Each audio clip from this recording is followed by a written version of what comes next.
Hello there! Welcome to the Saroy channel, wherever you are in the world, and so much love to each and every one of you. I hope you're doing remarkably well.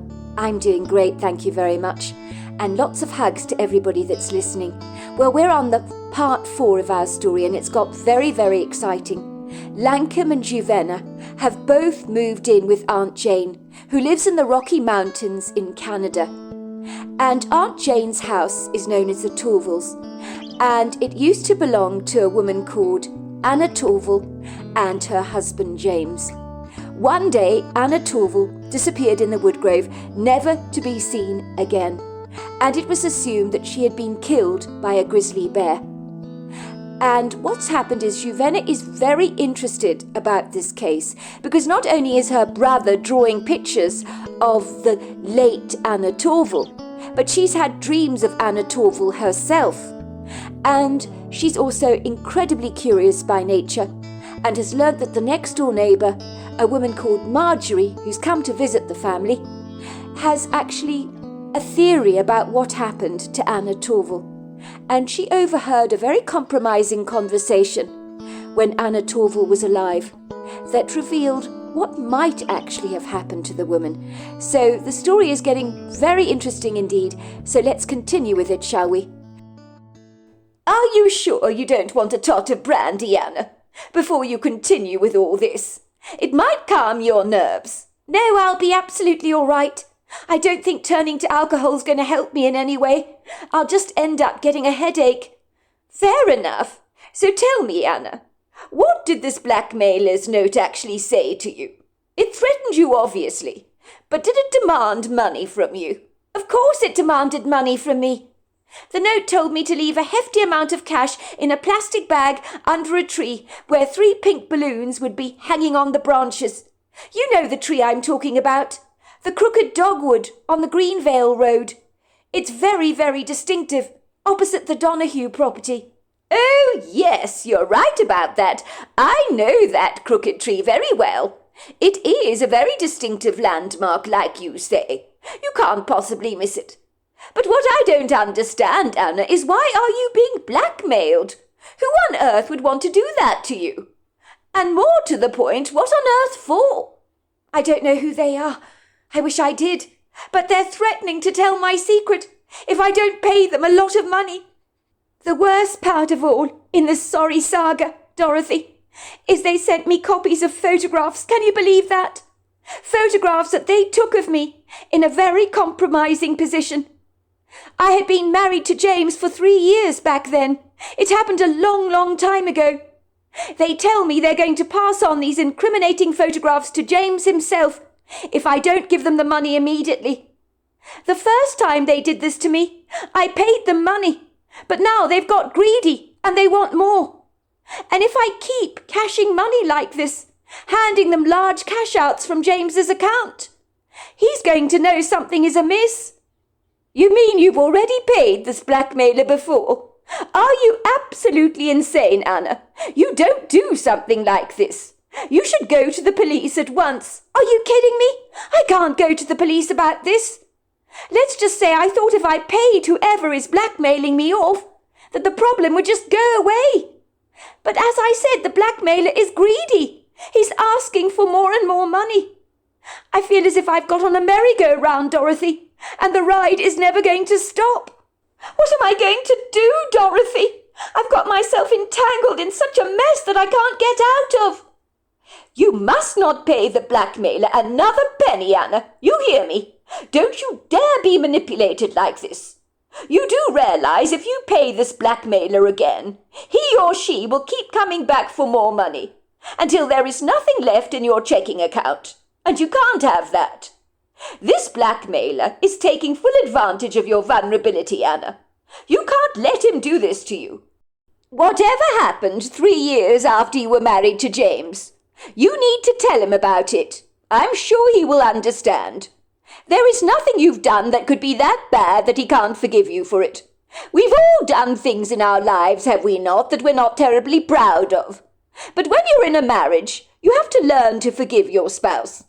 My husband, for example, one night he came home, very late, stinking of booze. He had lipstick marks all over his shirt. The following morning when I questioned him about it, he was very sheepish. Some woman in the bar had smothered him with wet kisses, and he admitted he had rather enjoyed the attention he'd received from her. He said it made him feel that he was still attractive to the opposite sex. It made me realize I needed to give my husband more attention so he wouldn't be looking for validation elsewhere. Yes, but what happened with him was innocent. It didn't go beyond a couple of slobbery kisses from another woman, so that's easy to forgive. My case is completely different, isn't it? Suffice to say, I know James is not going to understand any of this. That's the big problem. He'll never ever forgive me, Dorothy. And even though James loves the bones of me, if he thinks for a single second I betrayed his trust, there is no telling what he will do, even if it happened a long time ago, which it did.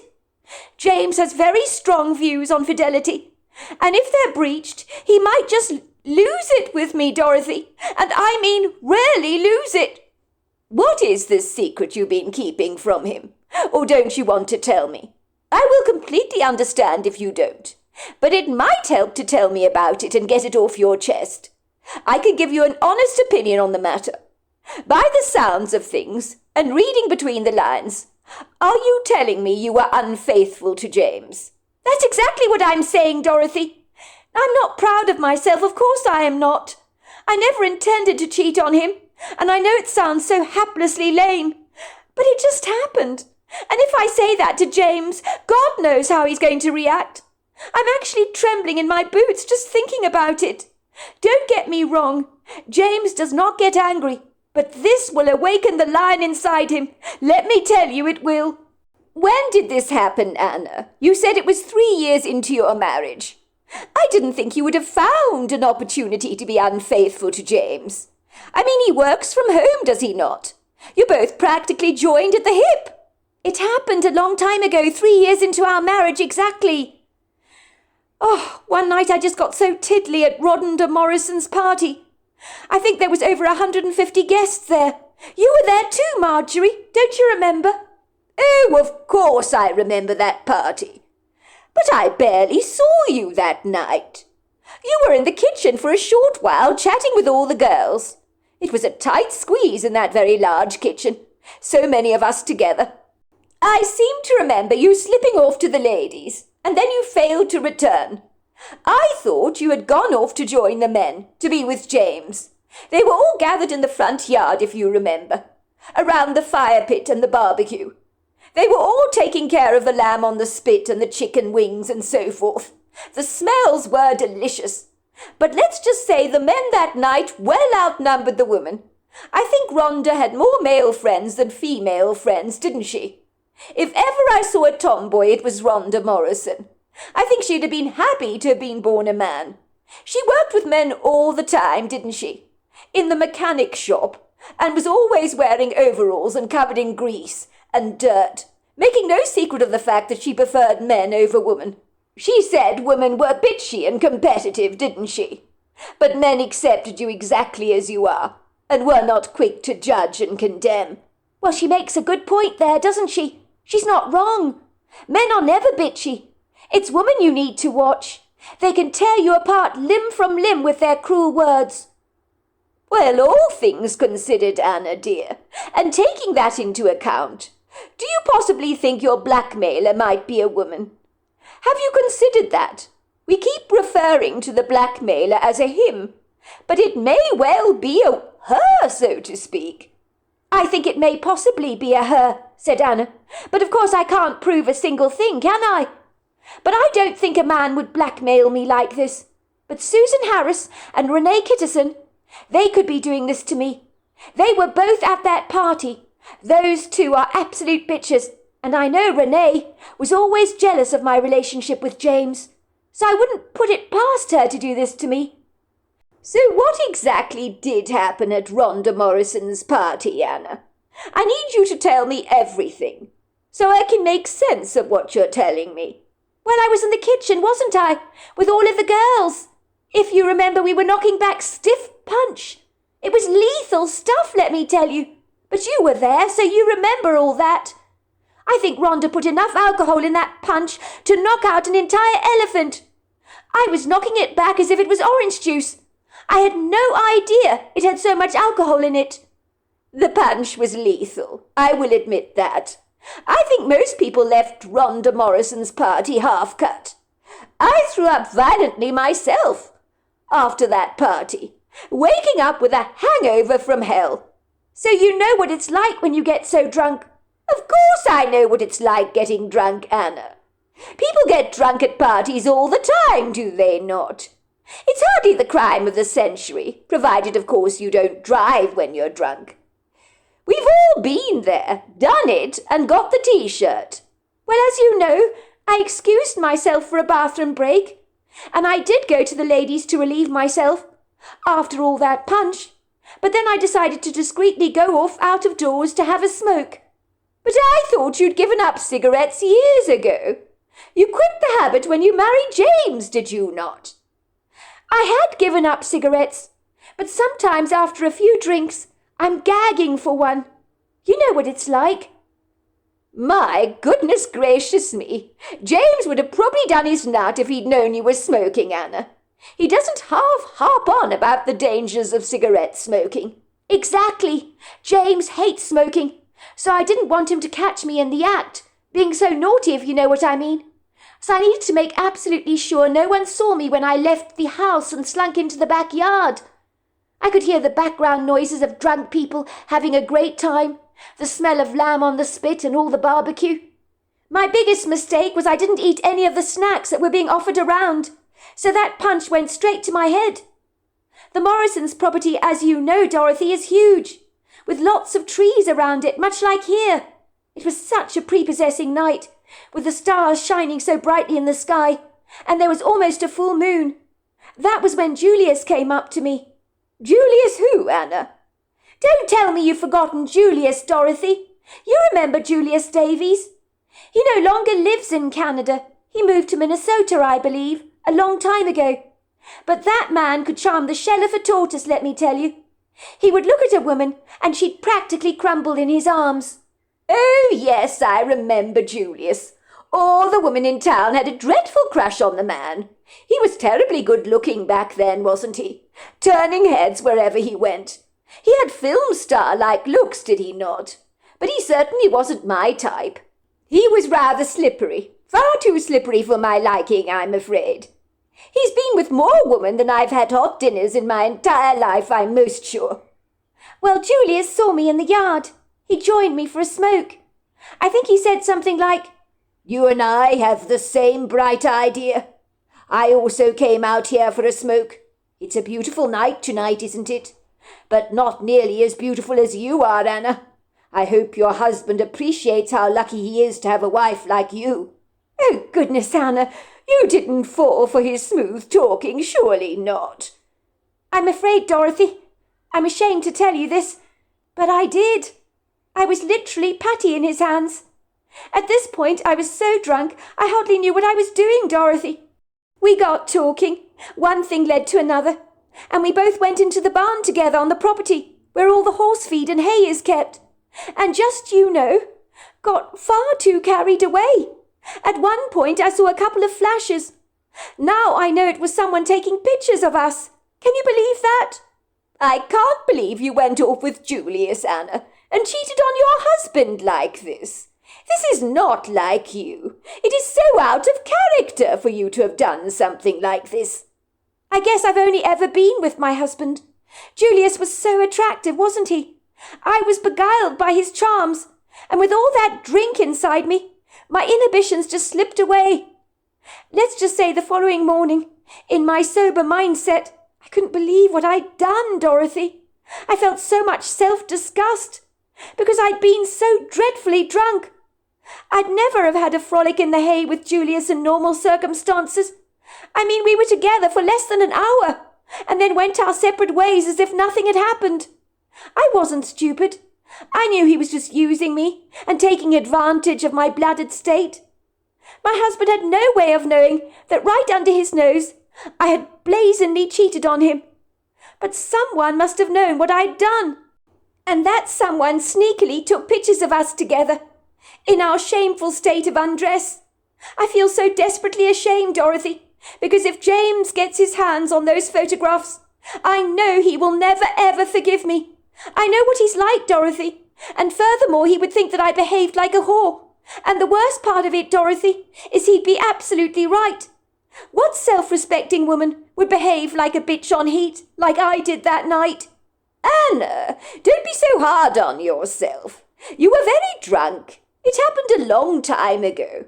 You've grown up a lot since then, matured considerably. You made one little mistake, which you gravely regret. The Morrisons' party was so long ago, I'd almost forgotten all about it until you reminded me of the event. Everyone left the party 2 sheets to the wind, and you were no exception to that rule. You've been with James for years and years. He's not going to leave you for one little indiscretion, is he? That happened at the Morrisons' party when you were as drunk as a skunk and completely out of your right mind. You've never pursued any relationship with Julius after that, have you? You've chosen to stay faithful to James. If I were you, I would tell him what's going on. Tell him someone at that party a long time ago sneakily took photographs of you in a compromising position, and all of a sudden, many years later, they're trying to blackmail you. Maybe they're strapped for cash and decided that a bit of blackmailing wouldn't go amiss. But you don't know what James is like, Dorothy. That's what I'm trying to tell you. Even if I made one tiny mistake, James will feel as if our marriage has been nothing but a sham and has been contaminated and soiled, if you know what I mean. Like a white sheet that has come out of the wash all pink because of a red sock. The sheet is never the same after that, is it? We've been true to each other all our lives, Dorothy. If James learns what I did that night at the Morrisons' party, it'll absolutely break his heart and destroy him. I'm worried he'll look at me differently, as if somehow I'm defiled and impure. You're going to have to tell him, Anna. You don't have a choice in the matter. Or this person is going to take advantage of you by blackmailing you and bleeding you dry, and you don't want that to happen. If you keep paying him or her, James is going to want to know what is going on and why your funds in your account are being depleted. Once he knows the truth, your blackmailer will have to stop threatening you. In my experience, it's best to always tell the truth in relationships and be damned with it. Tell James how dreadfully sorry you are, how it didn't mean a thing with Julius, and how much you love him. If James cannot forgive you, then he's not the man I thought he was, Anna. Anna was silent for a moment, and then drew in a deep breath. You're absolutely right. I haven't got a choice, have I? I'm going to have to tell him my darkest secret.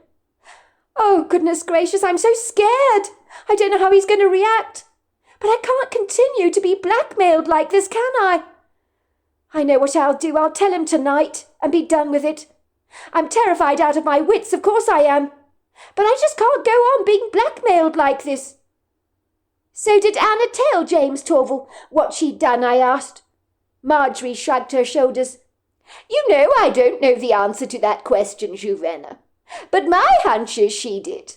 And telling him probably had dire consequences for her. Because the very next day, Anna Torval had completely disappeared and gone missing. Even though the police were asking all kinds of questions, my mother never chose to tell them about Anna's dark secret. She didn't feel Anna would appreciate her dirty laundry being aired for all and sundry, if you understand, even in a police investigation. Furthermore, if James was responsible for her death, which I rather suspect he was, Anna Torval would never have wanted him to get into any trouble with the police. She was a very forgiving woman like that. Let's just say, Juvenna, in the grand scheme of things, in my opinion, it's awfully convenient that she vanishes a day after she was going to tell James Torval about her infidelity at the Morrisons' party. She told my mother she would tell him that very night, and the very next day James informed us that Anna had gone missing after a walk in the woods. Everyone was looking for her. I don't know about you, Juvenna, but I don't take coincidences like this kindly. I gasped with what Marjorie had revealed to me. So you think he killed his wife Anna in a burst of unbridled rage, because, as you said, he put his wife on a pedestal, thought she was absolutely perfect, Anna had always been loyal and intimate with only him, and then he discovers the horrifying truth that his wife wasn't as squeaky clean as he'd hoped. And that was probably like a brick being flung against his face for him, and for a moment, I suspect he completely lost it. Yes, I do, Juvena. I couldn't put it better myself. I think he killed his wife. Not intentionally, of course. But I guess his wife's horrifying revelation blew up in his face, rather like a flame to a gas canister. Don't get me wrong, Juvena. James Torval was a wonderful, wonderful man. I can't dispute that for a second.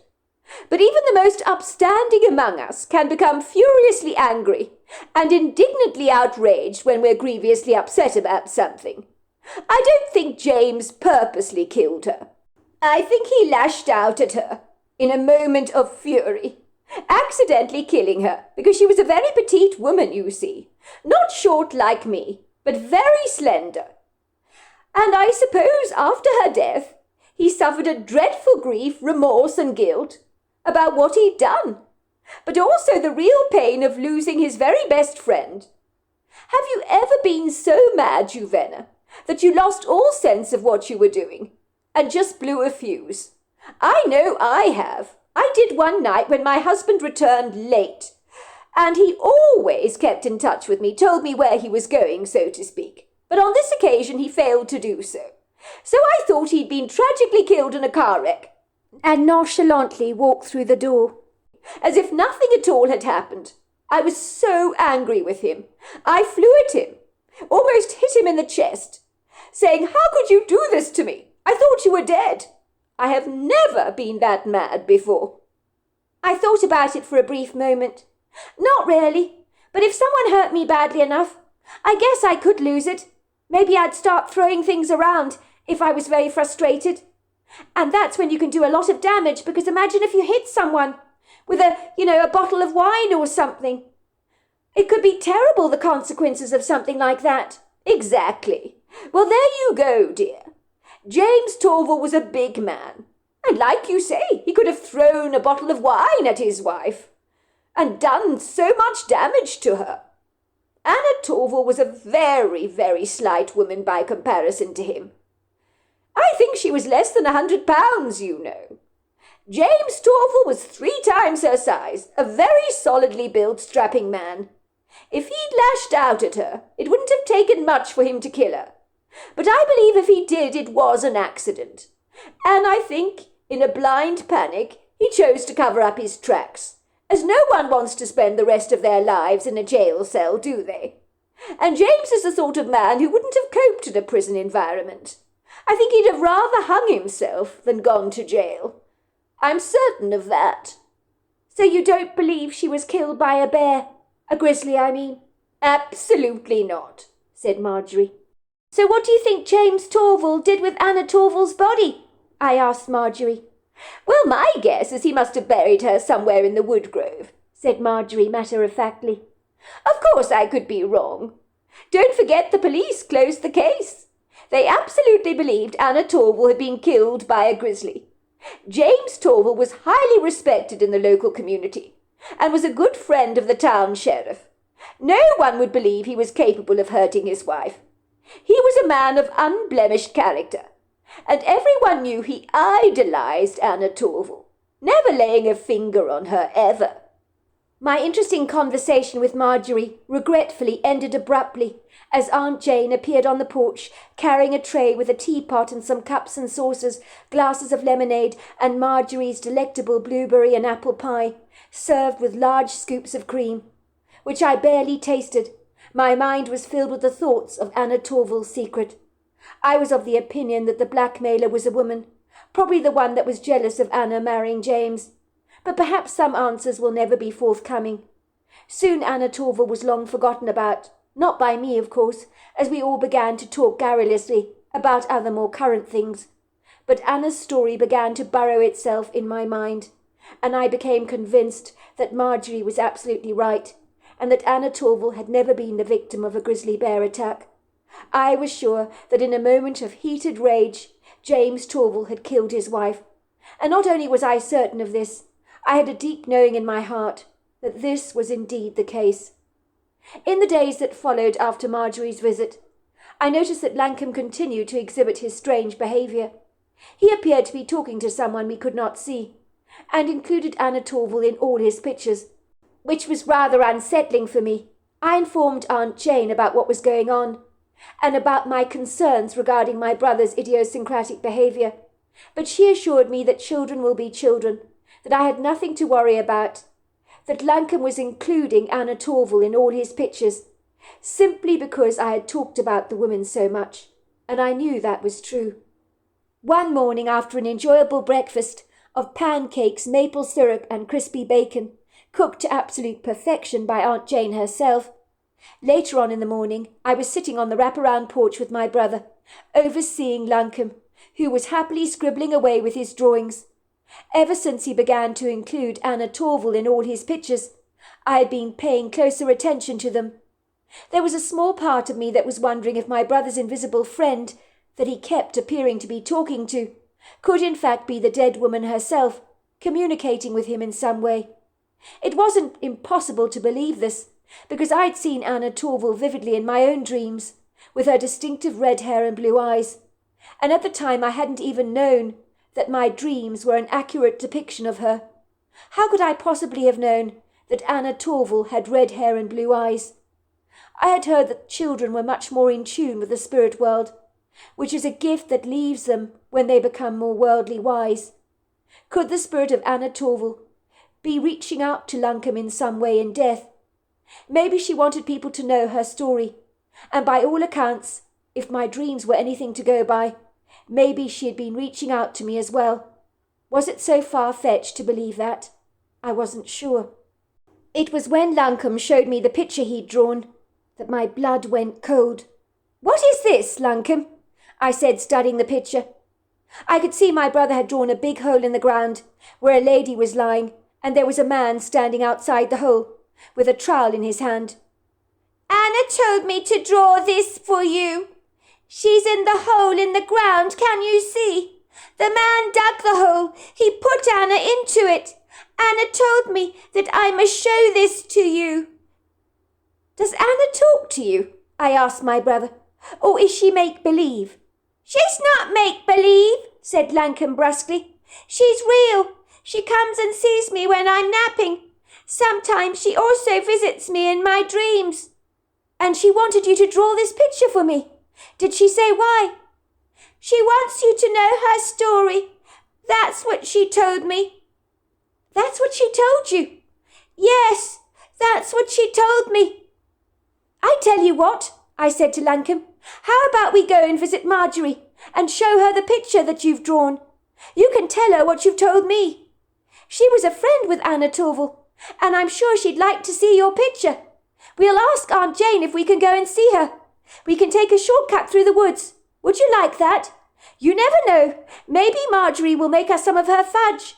And I know how much you like that." At this, Lankum's face broke out into a wide smile. "We're going to see Marjorie. She really likes the pictures I draw. And I really love her fudge. It's yummy." "Of course she likes your pictures, Lankum, because they're excellent, aren't they? But my bet is she's going to especially like this one you've drawn, of Anna Torval, because you've drawn her story, haven't you?" Aunt Jane thankfully gave us permission to go to Marjorie's house and take a shortcut through the woods. After I was certain that Anna Torval had probably not been killed by a grizzly bear, the woods no longer seemed so menacing to me. And as I ventured through the trees, holding my little brother's hand and taking the trail marked the willows, I was struck by how perfectly beautiful everything was. We eagerly marched down the richly fertile footpath, covered with fallen leaves and bespeckled with a plethora of rocks. Aunt Jane had assured me the trail wasn't desperately long, but I knew that if Lankum got tired, I could easily carry him the rest of the way. He wasn't too heavy. I almost felt silly as I walked through the tall, lofty trees. How could I have been so intimidated by such an idyllic setting as this? As now, in the true light of day, my fears seemed completely groundless. I should have explored the wood grove a long time ago, I thought. My apprehension of what had happened to Anna Torval all those years ago had successfully robbed me not only of confidence, but of rational reasoning and common sense. It was 10 o'clock in the morning, and the injections of soft light easily spilled through the trees in a tumble of prepossessing gossamer sparkles that brushed its shades over the foliage so that the leaves practically shimmered.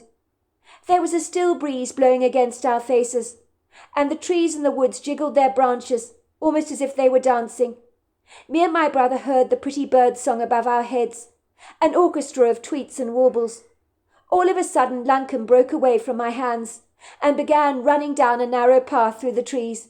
What on earth was he doing, I wondered. "Lankum!" I called. "Come back!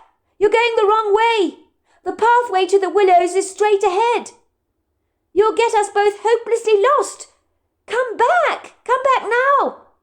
Lankum could run reasonably fast for a 5-year-old boy, but he appeared to have suddenly become conveniently deaf, as if my words that I called out to him had not been at all heeded. Why did he fail to listen to me like this? It was such a prepossessing day, and I didn't want to be mad at my brother. But when he didn't listen to me, I couldn't help becoming snappy, with very good reason, of course. I considered myself to be a pretty patient, long-suffering person. But when Lankum became willfully insubordinate, I could feel my temperature rise and the indignation heat up in my chest, like a cobra beginning to strike out. "Come back now, Lankum! What do you think you're doing? Aunt Jane told you to stick by my side. We need to keep together in the woods." Lankum ignored me and was standing still further down the path, with his back away from me. I felt furious with him by his idiosyncratic behaviour, but I ran up to him. I was about to give him a firm piece of my mind and then drag him back to the footpath so we could make our way to the willows, where Marjorie resided. I stopped short in my tracks. Lankum was pointing at a whole mountain of stones, layered one on top of another. They were awfully big. I stared at the big mound of stones. Someone had painstakingly taken their time to layer them on top of each other. In my opinion, it looked rather like a burial mound of some kind. Lankum looked up at me and said, "Anna wanted to show me where she's lying," he said. "She's under these stones," he said matter-of-factly. I looked at Lankum nonplussed. "She told you that?" "Yeah, she's in the hole under the ground," said Lankum. "She wants you to know where she is. She's under these stones. She says she just doesn't want to be forgotten, that's all." I was so stunned by my little brother's revelations that I picked up a couple of small stones on the side of the mound to examine them. I wondered if James Torval had laboured under the sun to lift these monumental huge stones together to mark his wife's grave. But wouldn't it be an obvious thing for him to do, that might indeed draw the attention of the police? But who else would choose to mark Anna Torval's resting place like this? And furthermore, some of the stones at the very bottom of the mound were so massively huge that not even the world's strongest man would likely be able to lift them. The mound was like a miniature leaning tower of Pisa. I'd never seen anything quite like this before in my entire life. In its own way, it was quite spectacular. And if this had been my own grave marker, I would have been honoured. Why I examined a couple of stones, I do not know. But when I picked up a stone, the next thing I knew is pebbles began to come flying at me through the trees. I was so taken aback, so bemused, I stared at the trees to see if anybody was standing there. I knew pebbles didn't randomly come flying at you for no good reason at all. I put the rock back on the mound and then picked up another to see what would happen, and once again a plethora of little pebbles went flying towards me, scattering around us like hailstones. For a moment Lankum looked rather befuddled. Then he pointed eagerly towards the trees and began to giggle, as if the flying stones were part of a fabulously fun game. "The monkey man over there wants you to stop touching the stones." "What monkey man?" I said. "I don't see anyone." I looked around the woodgrove, wondering why my brother was talking about a monkey man. Could he have seen someone loitering around in the woods, I wondered. My eyes hurriedly scavenged the trees. I was determined to find out who'd thrown the stones at us. I wasn't exactly scared at this point, only intrigued. "Hello," I called out. "Is anybody there?" Everything became silent for a brief moment. I swear in that second the entire woodgrove became ominously quiet. The kind of unsettling quiet my Aunt Jane had warned me about. It would seem the breeze retreated, the birds ceased their singing, and even the light spilling through the trees retracted, so the woodgrove almost became dark, and dare I say it, incredibly intimidating. It was almost as if the woods themselves, that had been initially so welcoming towards us, and so benevolent, became hostile and unfriendly, as if I had provoked everything in my midst to anger. It was then I knew unequivocally that someone was there, and they were watching me. I could feel eyes drilling through me, as tangibly as I could feel my brother's hand slip into mine. He looked up at me earnestly and said, "The monkey man wants us to go. He doesn't want you to touch the stones. He says you mustn't touch them." I think most people in my circumstances would have sensed the foreboding in the woods and paid the feeling prompt attention. But I was not most people, and with an unquenchable curiosity, I wanted to see who it was that had thrown the stones at me. Who had had such an audacity to do something like that? Perhaps if I picked up another stone from this pile, I might smoke this person out of their hiding place. So that is exactly what I did. But I had not prepared myself for what was to happen next. All of a sudden, more pebbles went flying indiscriminately, in a flurry in my direction. I heard a rustle of leaves, a snapping of twigs, and a warning growl. I quickly put the rock back on the pile, like a guilty shoplifter who realizes she's been spotted by security doing something illegal and knows she's not going to get away with it. I realized my impulse to pick up another rock from this mound had been a monumental mistake on my part. My heart began to beat furiously in my chest as I observed a dark, shadowy silhouette moving towards me. At first the gargantuan figure was vague and obscure, shielded by the leafy foliage of the trees. But after one powerful snap, a branch went flying to the ground, and following this, a titanic-sized creature emerged through the leafy foliage. To give Lankim his due, my brother did not appear to be remotely afraid of the creature he called the monkey man. But I was the one that was about to wet myself. There are no words to describe the terror that launched its way into my bloodstream, giving me an instinctive desire to run away from the woodgrove as fast as I possibly could. The creature was standing mere feet away from me. He was far too close for comfort. Indeed, if he had reached out towards me, he could have easily touched me. I knew at once what he was, but never in a million months of Sundays would I have ever remotely believed that I would encounter such an unorthodox creature. That was the sort of thing that always happened to other people, but not to little old me. Yet here I was, making full eye contact with a male Bigfoot. I was naturally filled with terror, but at the very same time, I was also thrilled, rather like when you take a roller coaster ride and you're all shaken up. The Bigfoot was powerfully built, strapping, at least 9 to 10 foot tall, with so much muscle density that I'm certain it would have been nothing for him to pick up a car. He had a pyramid-shaped head, a very human-looking face, with high cheekbones and hooded eyes. He was covered in dark hair. I could see he was not remotely amused with me, but when he spoke to me, I nearly fainted, especially when the communication became almost telepathic, as the words were translated into my mind in English. "Kanitali no, ha sinatala, omokotola, ha nitali kwasi." "You must not pick up those stones. I put them there myself, to mark her burial place. She doesn't want you to move her. She likes being here in the woods. She just wanted you to know her story. But leave her be, will you?" "I'm so sorry," I said, in my head silently. The Bigfoot nodded. "Ka tinatala pa, sonatilatu, ka sinakwa." "Leave her be," he repeated. "She loves this place."